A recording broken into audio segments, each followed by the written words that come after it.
Hi, Frank and Jackie. I'm waving.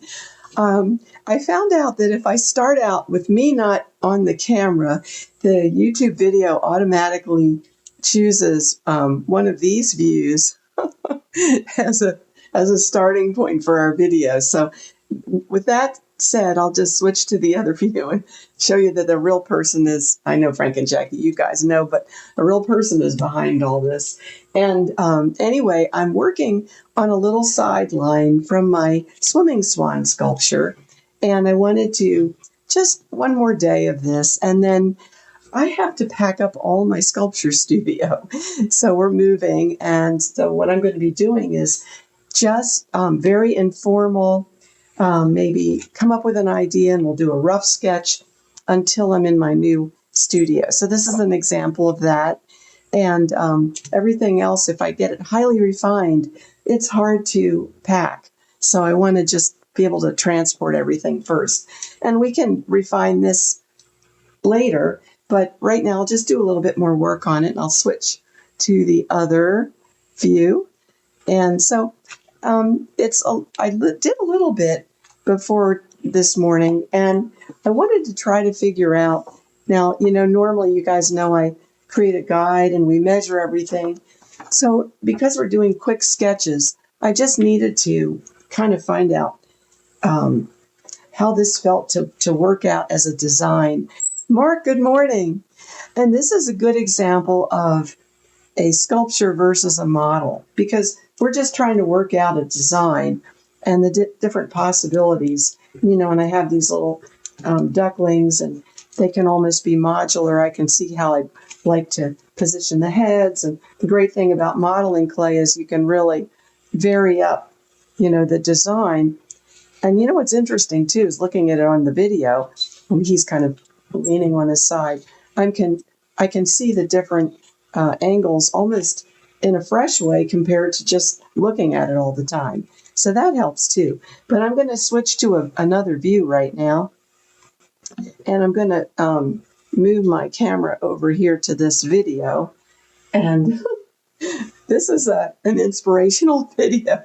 And I posted this, and I'm going to run it for a minute here. Let's see if I can just show you some views that I would use to create this sculpture, because somebody hatched a swan and a duck, or I think they found the swan and they had a hatchling duckling. Let's see if I can get right to the picture. You can not only see the size difference between a mute swan and a duckling, but now you can see the different anatomical angles. And I'll tell you what's tricky is the, let's see, oh, that's a great place to stop. Aren't they cute? What a great place to stop is where you can see where these wings are shaped. So here's the little duckling, and it's very interesting because the shoulder, and I'm looking at it right here, there's some feathers that overlap, but the shoulder is attached in here somewhere, and then the it goes back, and then now that's too far back, and around and down. So we're going to round that a little bit. Hope you can, let me just put the other view on.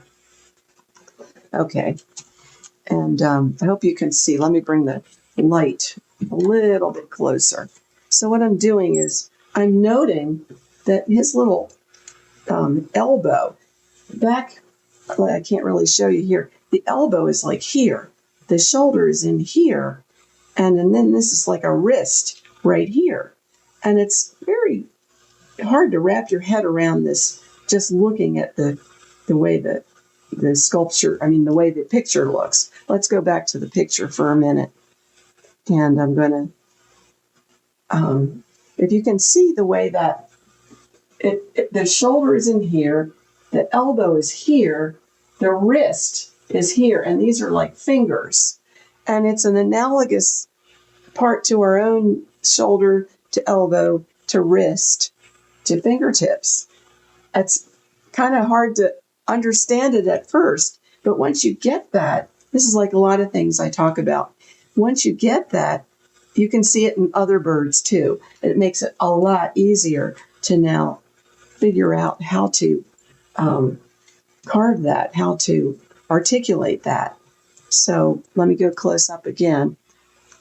The trouble with little tiny pieces is it's really hard for you guys to see what I'm doing. But right now, I'm just, you can't see, I'm looking at that picture. And I believe I put this video up for everybody to see. And I want to just create that same little wing shape, little baby wing shape. Not overdo it, not do it too big. And again, this is just for practice and an exercise. We're not measuring, just to make this process easier to see right now, because I can go faster if I'm not measuring. There we go. Just a little bit like that. See it like that. Can you see a little bit of what I've done there? Okay, and then I'll just go over to the other side, which is completely wrong right now. I'm going to push that little shoulder back, and then, you can look from the top, too, to try to match what you've done. Always looking back at your model. This is hot clay. I don't want to put my finger right on it. You want to go back to your model all the time. But this is actually a pretty good little exercise. And what we'll do is I'll just come up with things, or please feel free to request subjects that we can just do quick exercises for the next couple weeks. And that's what we'll do, like maybe one thing a week until I'm in my new studio. I think that's the best way to go. So it's a little complicated, this shape. Let's take a look at what I've done here. It's hard to do, really, at first. But once you get it, then you go, oh, I see where all those parts are. I see where it goes. And Mark's asking, a good anatomy lesson is buy a store-bought chicken and play with the wings. Perfect. I love that suggestion.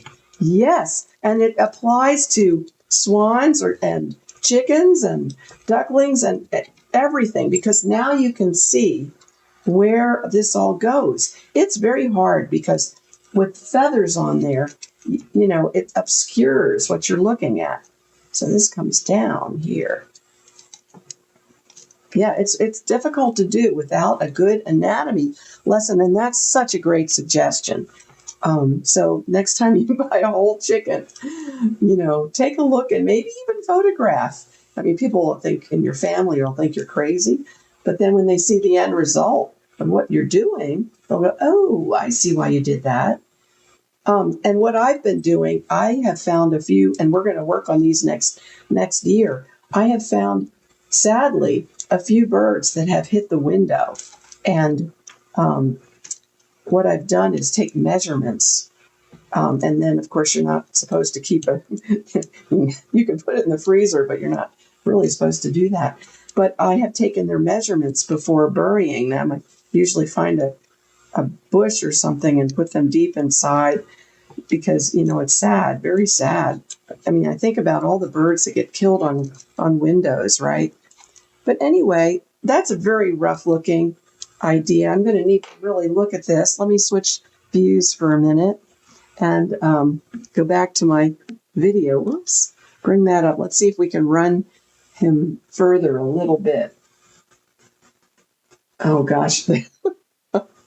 I mean, you get so many angles, and you can stop the action and print that out, and that's so helpful. But according to this video, the duckling imprinted on the swan, and the swan imprinted on the people. And so whoever they see first or feel is most protective or oh my gosh. So there are a lot of, that's a great view of the wing of the duck. So now I can see it comes down. See that? I can really see that, how that comes down and out. Let's close up on what I've done here. That's so cute. So right here, Let's see if I can give you a good, see how I kind of, it looks like a chicken wing right now. It might be a little big. It looks smaller in the picture. But we're just, I don't want to say, oh gosh, here we go. Winging it. We're winging it. Oh, sorry. But, it's just so helpful to have videos these days. In the old days, there was no way we could have, unless we um, had shot it ourselves, shot the footage ourselves, there was no way we could get this kind of source material. It's just great to have. So I'll just continue to do a little bit more on this, but not much, and then I'll put it away because it's something I don't want to detail too much until I'm in a place where I can safely detail it without having everything mushed up in the packing. Because now I'm really on a deadline. I think we have to be in the new place in 2 weeks. So, or about 2 weeks. We've got to be ready to go. And so that's a little pressure to clean up and take apart my studio. So anyway, I think that'll be all for today, unless there are any more questions. Certainly, if you can think of any, please put them in the comments or posts, and I will absolutely be sure to answer them. But anyway, it gives you an idea of what you can do winging it. Yeah. Mark, thank you so much for contributing your ideas. Mark, go visit his website, anyone who new here, because he's an expert wood carver, a professional wood carver, and has a whole different approach because of the medium of wood. Yet a lot of what he does applies to both clay and wood, because after all, it really is about sculpture and how you want to express or depict a topic or an idea. So it's really valuable. All these different media are really valuable to learn.